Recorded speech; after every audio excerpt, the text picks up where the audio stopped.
about his lineup that I find pretty interesting is that his lineup is, as you said, it's not geared to any one particular player. It's just, I think he's very comfortable with his lineup. He likes D-Shift. We've seen him play D-Shift several times in the tournament. We've seen him play Shadow. We know that he loves that. And we've seen him do, I think he's just very, very comfortable with this lineup. So I think he's just going to ride it all the way to the end. All right, well, remember that this is still the losers final, so it's going to be a best of 3, and decks can be banned out. It's not going to be best of 5 until the grand finals here. So Les versus Gengur, it could be quite explosive here. We'll see. Les is going to kick off with his neutral rune, and Gengur's going to kick it off with his Dread Dragon. And these mulligans look not that bad for Gengur. What do you guys think? Well, before we get started into the match, Aya, look at Les. Is Les a ninja? I just need to ask this question. Okay, I'm really wondering if we're gonna start seeing some shurikens being thrown if he wins. Right. Okay. Are we gonna see some, some kunai, some shurikens? Is he gonna bust out a katana and start doing some sword forms? Actually, that'd be really cool. Les, please do that. All right. Enough about ninjas. Let's talk about the matchup. So I know I made mention of this last week where a lot of players were bringing these pseudo dragon decks. And what I mean by that is they go to late game, they play Bahamut's, these big dragons, to kind of finish the game out. Do you think that neutral rune, being a slower variant of what I would say a dragon deck, has a chance against traditional dragon? Actually, yeah. I think that it depends on how much Gengur is able to ramp and how fast he's able to jam his big threat. We can see in his hand that he has 2 Sibyls, so he'll definitely be able to ramp. But again, the question is he going to be able to ramp fast enough to be able? Oh well, he just do a fervor, so that's certainly going to help. Yeah, that definitely helps. And then he's got a fervor this turn into a Sibyl plus a removal option and Blazing Breath if he really wants it next turn. So he's looking pretty good here. So basically what we're seeing is ramp dragon versus non-ramp dragon. And most of the time in that matchup, I would say that the dragon deck that has the ramp is favored.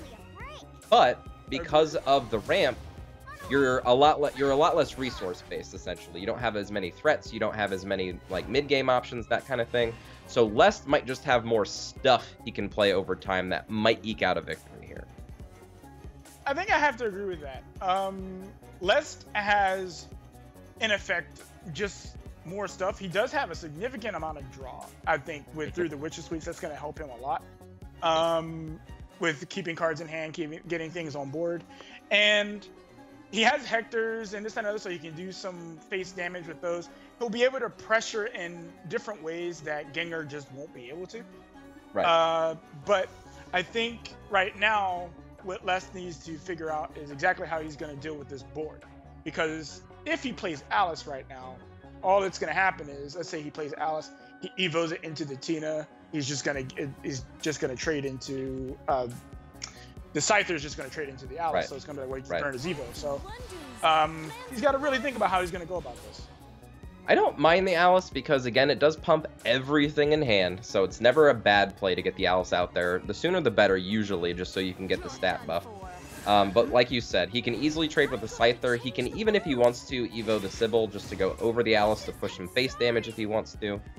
He didn't play the Fervor last turn, so he really wanted to set up the Scyther for this turn. Probably the turn right before something like a Felice could come out to kind of kill it immediately, so he can get some good value out of it. So I like the tempered approach that Gengur has here. He didn't super ramp, but he is going to start getting to the ramp right now, which is going to start pushing. And he did draw that Bahamut freshly, and I think him playing Bahamut super early in this matchup might be really good. But, and sorry if I'm speaking too much right now, the pump from Alice actually makes Saha Quill into Bahamut, kill a Bahamut without losing your own, which is super strong.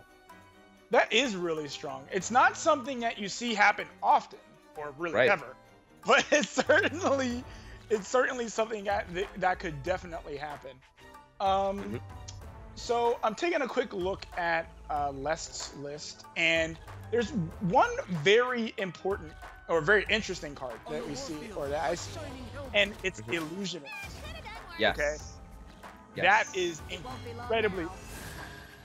I think Illusionist as a tech card in this list is just as you say. It's super relevant because of the things that you can pull with it. It could pull Zeus. It could pull your own Bahamut. It could pull Israfil, Gilgamesh. So Lucifer. it has many. Well, there's no Lucifer in this deck. Not in this one, yeah. But I'm just saying, like, in general, this is the style of list that Illusionist can really gain the most amount of value from. Yep. So, he is playing yet another Sybil, which we knew he had. He's got plenty of draw for the coming turns. He's sitting on... Wow. Yeah, he let this damage through. Well, let's think about it for a second here, okay? So, let's say that Lest, for some reason, doesn't have a way of clearing that Sybil without trading into it with his Hector. True. Then, you know, he would have to burn a significant amount of resources to do so. Now, we do know that he has a way of being able to do that, but let's say that he didn't. So, Gengur's line was not necessarily bad. He does have to deal with it. He does have to deal with this Sybil one way or the other. And it's interesting. Felice was almost perfect enough to kill this Sybil, but we're seeing the downside of playing a card like Illusionist in the fact that it's not a neutral card. So Felice actually didn't get. Same with Witch's Sweep, absolutely. So basically, just one neutral shy of being able to deal with this Sybil perfectly, which does, like you said, put him kind of in a weird spot. He's got to either use his last Evo or he's got to trade the 7-1 into it, whatever he decides to do. And getting rid of your last Evo before your opponent, kind of rough when you're playing big followers into big followers, presumably for the rest of the game. Yeah. So let's see what happens. He trades. Oh, he's actually going to use the Evo and go face. Face damage. I love it. Wow. I love this. Now, This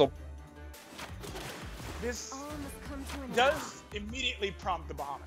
Right. You have to Bahamut here unless you draw something out of it. Wow. Wow, indeed. If this Bahamut wasn't able to be dealt with, that Ariat could have made things super amazing this turn. Yeah. But as we know... Ariat Bahamut, bro? Oh, he has an Odin, too, in hand, so... Yes, he does. Yeah. So, yeah, this is an easy Saha Quail into his Bahamut. His Bahamut, as you said earlier, is empty. So, 14.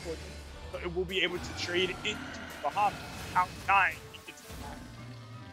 And I have yet to see this in actual competitive play, but super relevant this game. Super relevant this game.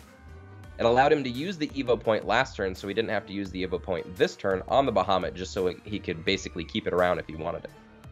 Right. Now, we do see Gengur has 2 Draconic Fervors. He could play both if he was really feeling like that. He doesn't have to worry about Felice Storm anymore. You know, you don't have to worry about that anymore. So he could play both, or he could opt to just play one and then play a Dragon Summoner. Obviously, he's not playing the area. Dragon Summoner first to maybe pull something just so he can have a big threat this turn. But we're kind of getting into this game where Lest is starting to catch up in play points. And as we said, even before this situation occurred, he just has more stuff. So it looks like he just has a better endgame here just because he has more things he can do instead of just stalling to draw cards or tutoring for something. Like, he just has straightforward plays that he can just keep pushing with. Indeed. So, now, let's say you're Gengur. What would you need to draw in order to get yourself back into this game? So that's definitely one of the options, especially with Ariat. Now, if he can top deck something immediately like Queen of the Dreadsea, he might be in fantastic shape. So that's basically after the gen... Oh. Oh. Wow. Interesting. Okay, so really doesn't want to take the damage. I can respect that. Well, he is at 10. He's been holding on to these fervors for quite a while. Yeah. He's hugging them for dear life. I'm interested to know why that he is deciding to hold these fervors. He could just simply feel it's not the time for him, or whatnot. I mean, right there, I think Ariat, that's interesting to me because Gengur hasn't put a lot of damage on Lest yet. And without the Ariat comboing into something with the Dreadsea, I don't know how long it's actually going to take Gengur to deal some damage here. You know what I mean? Yeah, I agree. Let's see. He only has he has 2 Ariat, so he does have access to 1 additional. But again, him throwing away that Ariat really just made it harder for him to combo finish. Right. If that was, that would have been a great way for him to end the game. And the biggest kick in the foot that would be there would be if he draws Queen of the Dread Sea next game. Right. Exactly, Queen of the Dreads. Yep. I mean, it's been known to happen. Okay. 100%. We've seen players today draw cards that they need off the top. I'm not going to name any names. No, it never happened. But we've definitely seen it happen. Okay, it wasn't that. No, it wasn't that. So here he's in an interesting spot. So the longer he chooses to not pop these fervors, the fewer and fewer options he's going to have going into the next few turns. Like, he's just drawing one card a turn. He's got a lot less of basically just stuff to do than Les does. So I think he really needs to pop these. This is the least amount of damage he's seen across from him. I think he has to go for it this turn just so he can open up his hand. He needs just more things that he can do. Yeah, I mean, you look at Les's hand and it's stacked. He's got Odin, Israfil, and Bahamut. He has Witch's Sweets if he needs to draw cards. He has Illusionist if he needs to recur something. He has Mr. Grimoire to draw more cards. So his hand is stacked right now. And he's not doing that at all. He's like, no what? Nope. And he's using the Genesis Dragon to clear. So again, where is Gengur going to find lethal damage now? I don't know if I agree with this, man. I don't know if I like this line at all. I felt like double Fervor there, open up the hand. But now it's just like I'm all in with the last threat I had. He's just hoping it's good enough. I don't know. Maybe he's thinking. All right. He could have Gilgamesh over there, which we know he does. We know he has in this deck. But he could be thinking that. Let me clear this so, I take the lethal off board.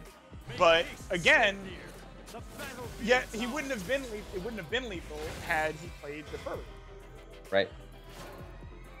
Right. So we're in an interesting spot for Gengur here. Gengur's basically just got card draw and nothing else, and oh my goodness.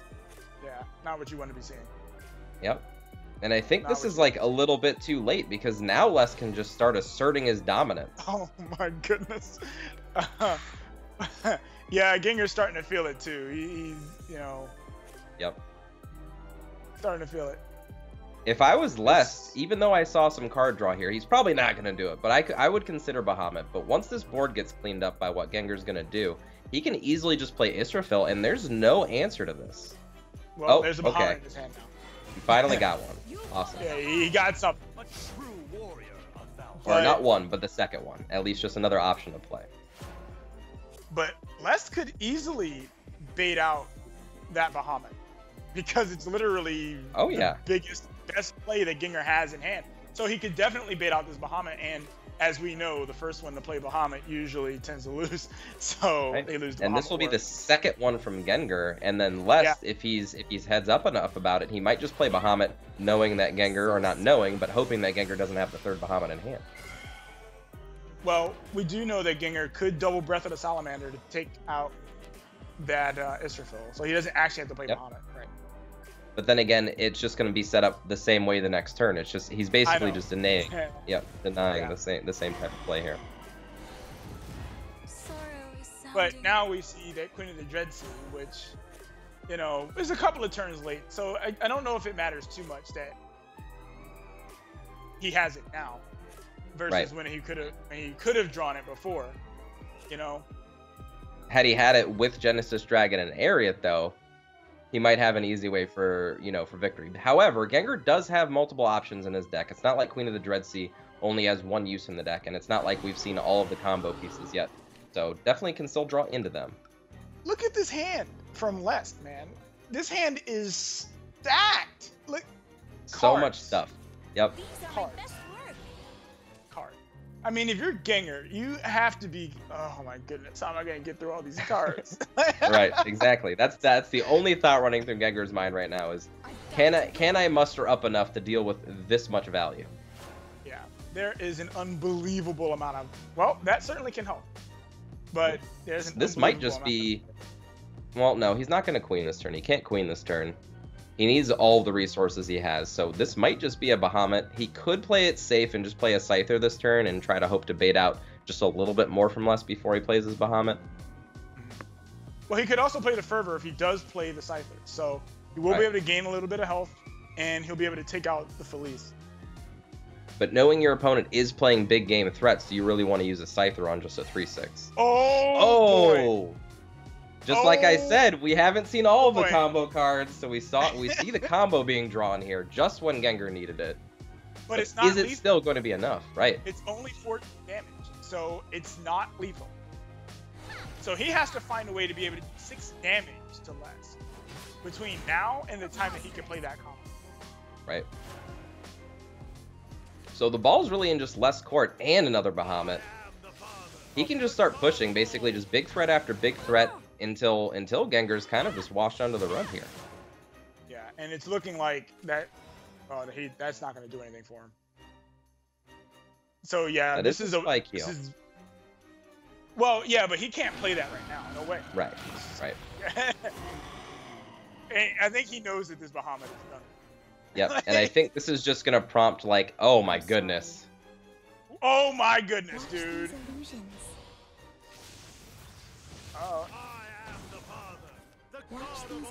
Oh, this is insanity. My goodness. This is insanity. I was waiting for him to play it, but this is the power of illusion. What? Yes. What? Les. Did I need to get my glasses checked? There are 2 Zeuses on the... Yeah. Les comes up with the weirdest ways to end games. He has probably under his belt some of the weirdest wins there. And he was able to take another one, double Illusionist, double Zeus, and he just had all the options in the world. Now, I think, we saw this in Rage, but Mystic Grimoire, right? Draw 2 cards, 2 followers, right? And discard all the spells in your hand. Of course, this neutral Runecraft list does not run spells anyways, right? And I think Les piloted that deck really, really well. Really got a lot of options and made sure he could play out the late game, and that was against Dread Ramp. Of course, maybe we should talk about some of these decisions with Gengur throwing away the options that he had earlier on. He drew into them later, but was there a way that he could have lived and still kept those options for lethal somehow? What do you guys think? Honestly, I think the biggest thing is what we talked about early in the game. He held on to those fervors for so long. Like, he had the opportunity to play them early in the mid game. And when both decks get into the late game, it's just big threat after big threat after big threat, and you have to answer all of these things. You don't really have time to play fervor anymore. So him not drawing the cards earlier kind of hurt him in the end game, to where he kind of had to play them in inopportune moments. And it set him really far behind, and let's just kind of just pushed and pushed and pushed and pushed and never stopped. Yep. He played way too safe. Well, we'll see. Gengur still has one more chance here. Remember, it is a best of 3, and Les is up 1 now. Has gotten past his neutral Runecraft deck, and now is going to be using Froggy Sword. So, we'll see. Actually, I don't know if Frog is in there. I don't think it's Froggy Sword. It's not Froggy Sword. I mixed it up. I think that was in Europe that somebody was running Froggy Sword. Yeah. It's just a standard neutral lineup. But that's going to be going up against round 2 of Ramp Dragon. What is this matchup looking like now? So this is actually an interesting match. I'll let you take it real quick. The only reason I say that is because this sword deck that Les has 2 Sabakis, a Hero of Antiquity, and a Fangblade Slayer outside of its neutral roots. So kind of talk to us, Ai, about this matchup. How do you think it goes? You're more of a sword player than I am, so tell me. Okay, well, the Fangblade Slayers, the Hero of Antiquity, those are cards that are very strong against Dragon, as well as Tsubaki, because Dragon plays very far into that really, really, really, late game where it's going to be playing big followers. So Tsubaki had plenty of targets for this, and again, Fangblade Slayer can help push that additional damage, and Hero of Antiquity can just be straight up hard to get rid of for Dragon. So yeah, I kind of like this deck for him, and as we see, he is running the neutral lineup, so he does have the neutral curve. He also has access to those strong late game options. And as we see, Gengur doesn't have the best of Dragon hands. He doesn't have a lot of the early ramp that you'd like to see with Dragon. He's got a bunch of 10 drops in his hand, 4 count them, 1, 2, 3, 4, and a Sybil that can come down on turn 5. But that means he's not going to have a defensive play for next turn, and it's really going to let Alice kind of dictate the tempo here. Right. So there is absolutely no way that Les isn't playing Alice this time. Yeah, there's no way he's not playing. He's got 3 of them. We've seen a lot of triples today. A lot of doubles, a lot of triples. Very interesting style of draws today. For sure. I'm not entirely sure why we're seeing this today. You know? Multiple Hey, people man. drawing all of their Bahamut's early, you know what I mean? Just like in the opening hands, just craziness, man. Yeah. But this is definitely face. And Oh, I 100% agree with this because this now makes it where Gengur cannot clear both. He can't clear both things. Even if he had something else like Sybil, he will be able to evoke the Sybil to trade into the 5/5, but he will not be able to. Right. A dance to make the world blue. And this is looking pretty good. So this puts Sybil down to enough toughness to where Shield of Flame can take it out easily. And then maybe Rabbit Ear Attendant can come down to draw a card, or maybe he wants to play the Carrot and the Goblin. But I'm pretty sure that Alice is getting evoed and going face. Just like we saw last time. Yeah. I would generally say, okay, that's a little weird. It won't be long now. Okay. Okay, maybe he just wants to pump the other cards in his hand, or let's see, he has another. Yeah, he does have the 3rd Alice, and he has a Carrot and a Goblin, so he is pumping those. But we can see that Evo specifically put Les in a situation where he had to clear out the 1/2s to protect the evolved Alice, which I think kind of slowed his tempo down quite a bit here. And now with Gengur catching up in ramp, now all these Bahamuts and Genesis Dragons are going to be really good. Yeah. Absolutely, and we don't see any of the tech cards that we mentioned earlier. There aren't any Sabakis in the hand of Les yet to deal with these big threats. So this will be his big turn, because after this turn, it's going to be Bahamut and a Genesis Dragon, possibly for lethal. Well, he does actually have access to playing the Carrot into the Rabbit Ear Attendant to draw 3 cards. So he does have that. He will have the ability to draw in 2 more cards, so that hopefully he can draw to a Tsubaki, a Fangblade Slayer, or something like that. Of course, Fangblade Slayer isn't going to do him very good right now, but maybe he could draw into those Tsubakis just so that he does have answers to those Bahamuts. But these Genesis Dragons are going to go over really well after these Bahamuts are cleared up. Yep. And I think a more straightforward option for Les is also just, again, use Shield of Flame to deal with the Sybil, push as much face damage as you can before turn 10, before something like a Bahamut comes out, just so that you can set up for possibly a lethal with an Albert or double Albert, because we know as Sword does, Alberts can take the game away if you can get your opponent low enough fast enough.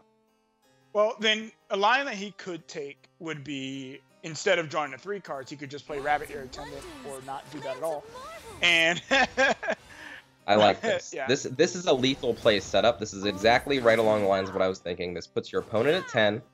This means that if your opponent does not gain life or have a ward, that Albert is just lethal on turn 9, but can he get to turn 9? Well, again, like, I really feel like this is one of those times I feel like he really should have taken the option of... Oh, how perfect. So it will take away the Evo point, but a very necessary clear on the Bahamut here. Yeah. Oh my goodness. And a Council of Card Knights. That's pretty good. Like, that does give him a lot of stuff. That gives him a lot of stuff. It's unbelievable. I mean, we see the other Bahamut, but... Right. But this Council of Card Knight's not very easy to deal with. He might have to Scyther or Genesis Dragon into the ward, or use the Bahamut into the ward just so he can clear out the Bane, so it doesn't kill the Bahamut, so he can set up with another Genesis Dragon. This is actually getting pretty tough for Gengur. Yeah, not to mention that if Lest is able to resolve this hero with enough trades, he will actually be able to take out the Bahamut. Now, while I severely doubt that he's ever going to do that, I think he's going to just go, you know what, if my Carrot and one of my 1 power guys lives, I'm just going to Albert and win the game, because we see that Gingur's at 9. So if 2 things live, or the Carrot and 1 other thing lives, Les is going to take this game. That Maisie top deck was insane. Phenomenal. Without that Maisie top deck, I'm pretty sure Gengur had this game easily, but that Maisie top deck, especially after the Rabbit Ear drew into the Council of Card Knights, like just a really good run of cards for Lest here. Well, we've seen throughout the Shadowverse Open, Lest constantly draw. He is the top deck master, for Yeah. sure. For sure. Every time he needs something, he gets it. Your Majesty. So just as you said, he has to clear out Carrot here, which allows Bane to kind of just deal with whatever follower Lest wants to deal with. Yeah, he has to clear this carrot. He can't ignore the carrot. Yep, you've got to count. It's coming on turn 9. Yep, Gengur knows. Gengur knows Albert exists. Albert's a card, people. Albert's a Oh card. my goodness. Oh, stop it, man. I'm starting to wonder if Lest is real now. Right. I mean, we know he's a ninja, okay? Ninjas have their own tricks. Yeah, but Come on, everyone. I love Hurry up. this. I like this line. He can use the Bane to take out the Bahamut. He won't actually. However, he won't be able to take out this Genesis Dragon. But He's at 15, though, which is the perfect number to not die from double Genesis Dragon. yes, it is. Yes, it is, and I'm pretty sure he's considered that. Yeah. But we know that he doesn't necessarily need to trade into the Bahamut if he wants to push an extra damage this turn. Now, this would open him up heavily to a Grimnir top deck or something of the sort, but he decides not to do that. And he actually decides, I don't want to take any damage, and you can't kill me with a single Bahamut swing, so I actually like that. I like trading with the Genesis Dragon there. This does also do something else. Well, that doesn't do anything. If he had drawn Breath of the Salamander, he still would have had 2 followers on board. Right. And he could have used the Scyther to clear, which would have allowed him to do face damage. But yeah, I think that Gengur, I think this is it for him. I think this is over. Job well done.